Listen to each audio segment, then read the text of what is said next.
Closed captioning for Vantage Point Outdoors is brought to you by Woody Sporting Goods. In association with Matthew Solo Cam. Catch us if you can.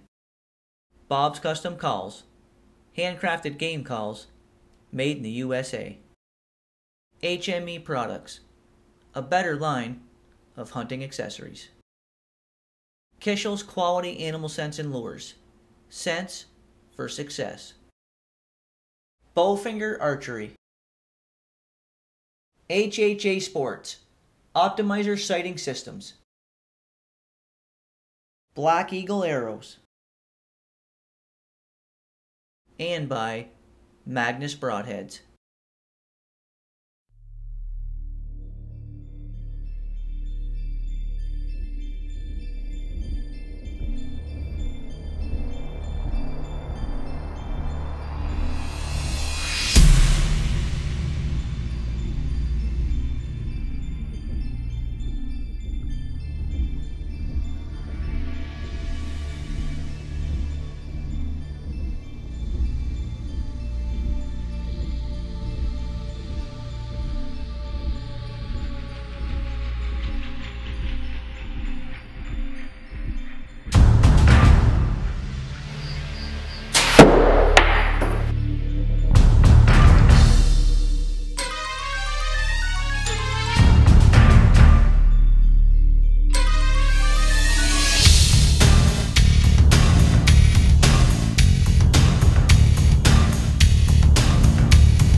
Hello, I'm Chad Taverney. I want to welcome you to Vantage Point Outdoors. On this week's show, we're going to give you some tips and tactics on late winter, very early spring turkey scouting. And we're also going to give you some tips on proper bow form and shooting year-round.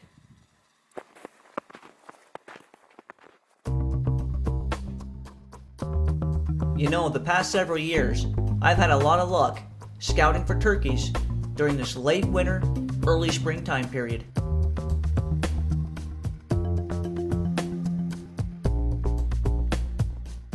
I captured this large group of birds crossing a road that connected a large cut cornfield with this thick, dense bedding area.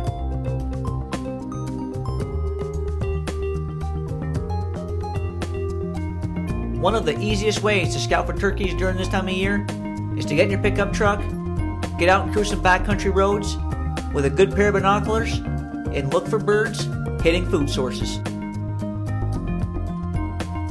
I located this group of birds feeding in a leftover winter rye field in late February here in upstate New York.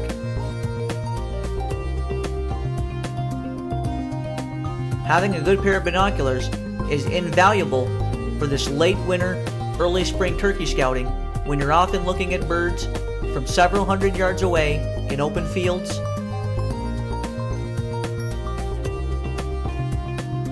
Another good tactic for scouting turkeys this time of year is to get in along thick fence rows and brushy field edges and monitor these birds from a distance with your binoculars.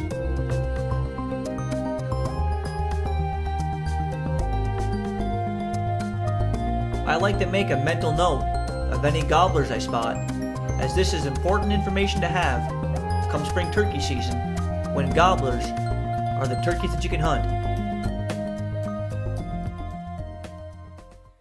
Alright, well, I put this trail camera here right where this logging trail comes out into this open 20-acre beet field, and I have an ATV trail here that I put there in order to get the deer and the turkeys, hopefully, that'll walk down this trail where they can stay out of the deep snow, and they're filtering out into this 20-acre beet field here.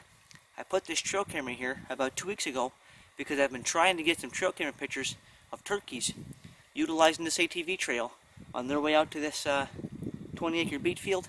I've got tons of pictures of deer using this little ATV trail, and I was hoping that the turkeys would also take advantage of this nice ATV trail. It's real hard packed, and use that as a travel corridor to and from this beet field. I've got a lot of pictures and video of turkeys out in this beet field over the last few weeks, and I put this camera here hoping to get some trail camera pictures of them doing just that, and I haven't even been home yet to check the camera, but hopefully when I get home I'll have some pictures of turkeys using this trail.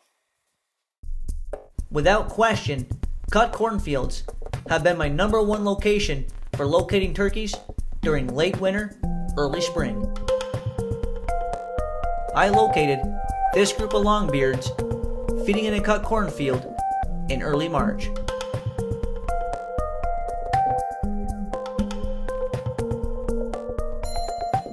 Another observed behavior that I have seen several times over the years is turkeys bedding down in food sources in an effort to save energy during these late winter months.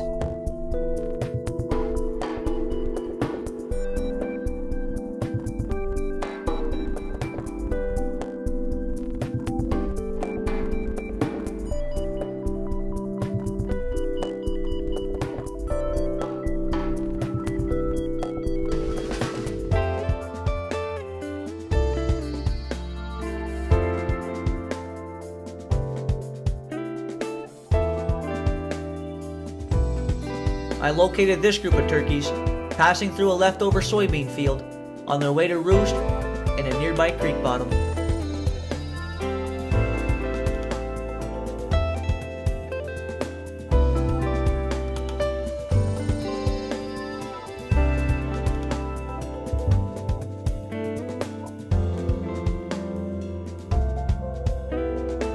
Apple and other softmash trees are also a great place to locate turkeys as they attempt to feed on the leftover fruit mast from the previous fall.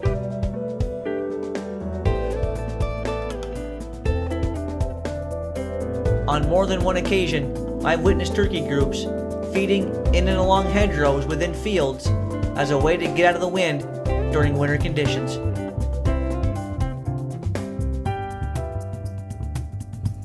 The most important factor to late winter turkey scouting is keeping a safe distance. I do all my scouting from at least 200 yards away.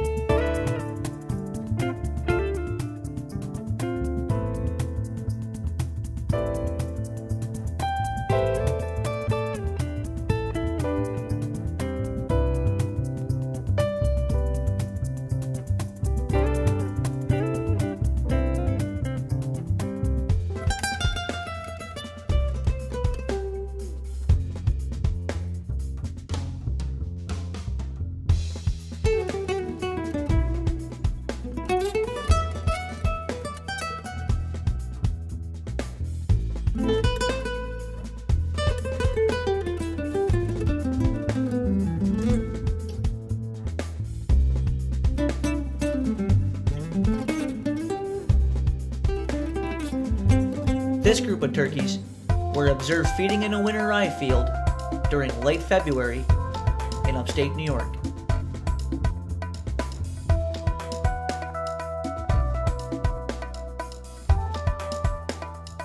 This hedgerow, in between two food sources, makes an excellent location for late winter turkey scouting.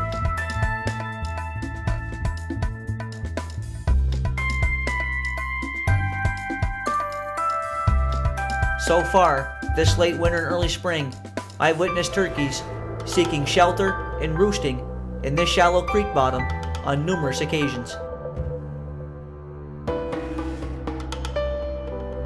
During the winter, turkeys will seek the shelter of conifer trees like the ones located in this creek bottom.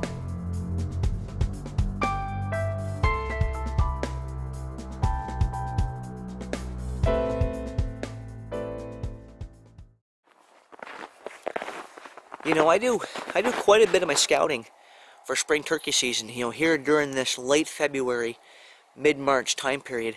You know, this seems to be, for me here in northern New York, it's the time of year where I see a lot of birds, you know, out in food sources, food sources that seem to be of favorite to turkeys this time of year is leftover soybean fields or cut corn fields are really key, and also even like winter rye fields. Anywhere where turkeys can get out and soak up some of that late winter sun and get some good easy meals, that's where you're going to find them this time of year. And what I found over the years is that as long as these fields don't undergo changes, like for an example, say a farmer was to, plow the field under, once the snow went and the ground dried up, if he went in there and plowed that leftover soybean field up, and now you had just, dirt seed bed, then yeah, that's probably going to push the turkeys to a different food source, and it's probably not going to be a good hunting location come turkey season.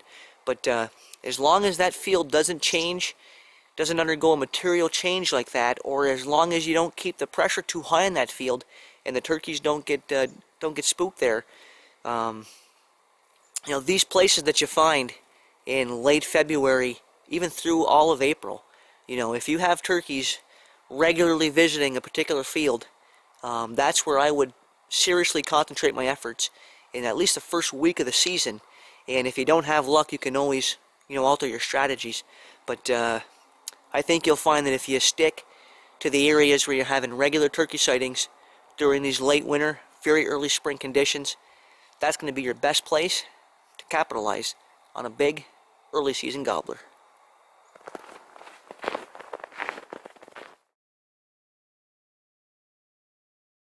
Now let's join Pennsylvania Pro Staff member Phil Kulp for some tips on field dressing a deer. You've just put a shot on your deer, you've tracked and recovered your animal, and now the field dressing begins. I like to start by removing my expensive layers of camo so that I don't get blood on them. I then like to position the deer so that the stomach is facing downhill. Starting just in front of the back legs, I begin to make an incision through the hair and thick hide, being careful not to cut too deep and prick the stomach. I use a smaller knife. I don't feel that a big knife is necessary when gutting a deer, and I feel the small knife is easier to maneuver inside the animal and easier to control for depth of cut. Once I've started pulling out the innards, I then reach up inside and I start cutting out the lining that's holding everything in. I roll out all of my liver, stomach, and intestines, cleaning the animal out. I then go in for the lungs and the heart, and I cut those out, pulling them out, and I check my lungs and heart to see what kind of shot placement I had on the animal. Once I've gotten my lungs and heart cleaned out, I now want to move back to the rear of the animal, and I don't like to cut the pelvis and break it in the field. I typically like to just remove the penis, testicles, and anus of the animal. I try to prop the back leg of the deer up so that I can properly get in there and cut, and I don't like to break the pelvis because I like to try and keep as much dirt out of the rear of the animal as possible. After you've got done cleaning everything out, you then want to make sure that you respect the memory of the animal and the memory of the hunt by finishing up with some nice pictures.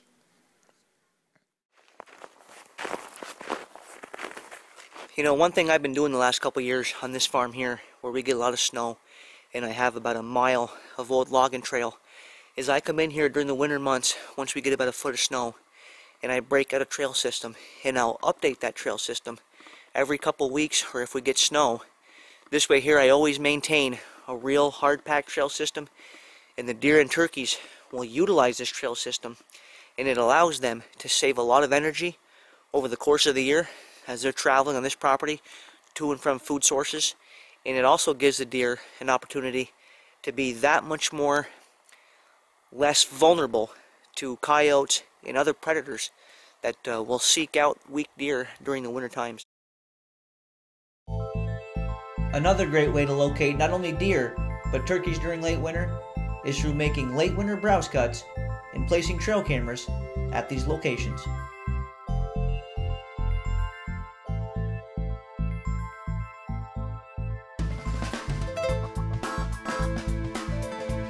Over the course of this past winter, I've gotten hundreds of trail cam pictures of deer and turkeys at my late winter browse cuts.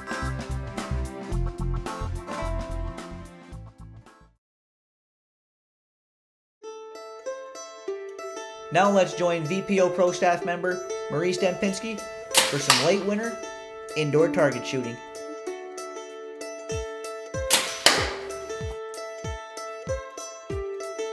Well, Marie's first few shots were off course, but after a few adjustments from Barry and some more shooting, Marie was shooting lasers.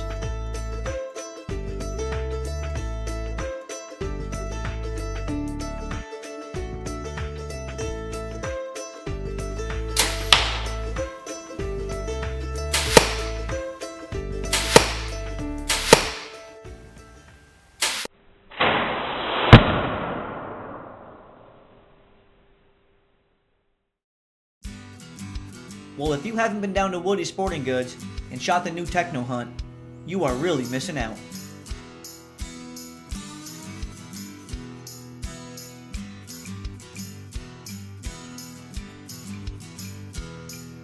The Techno hunt is a computer simulated archery range which puts you in realistic hunting scenarios shooting at moving animals.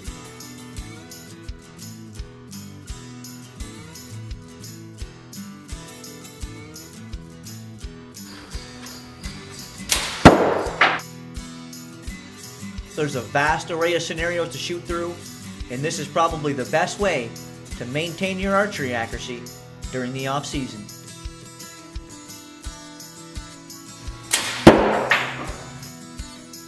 And I'll tell you what, after getting her bow sighted in, Marie was making short work of this Techno hunt.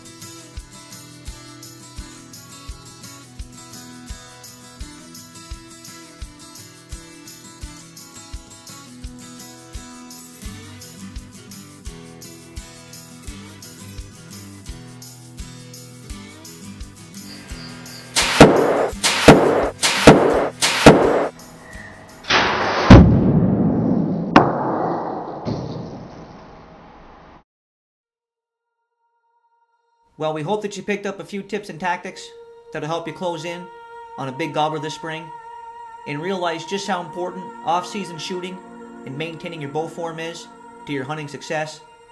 But that's all the time we've got for this week's show. We want to thank you for watching, and we'll look forward to seeing you again next time, right here on Vantage Point Outdoors. We want to thank our fine sponsors who make this show possible: Matthew Solo Cam and Woody Sporting Goods, Kishel's Quality Animal Scents and Lures, Magnus Broadheads, Bowfinger Archery, HME Products, and HHA Optimizer Sighting Systems, Black Eagle Arrows, and Bob's Custom Calls.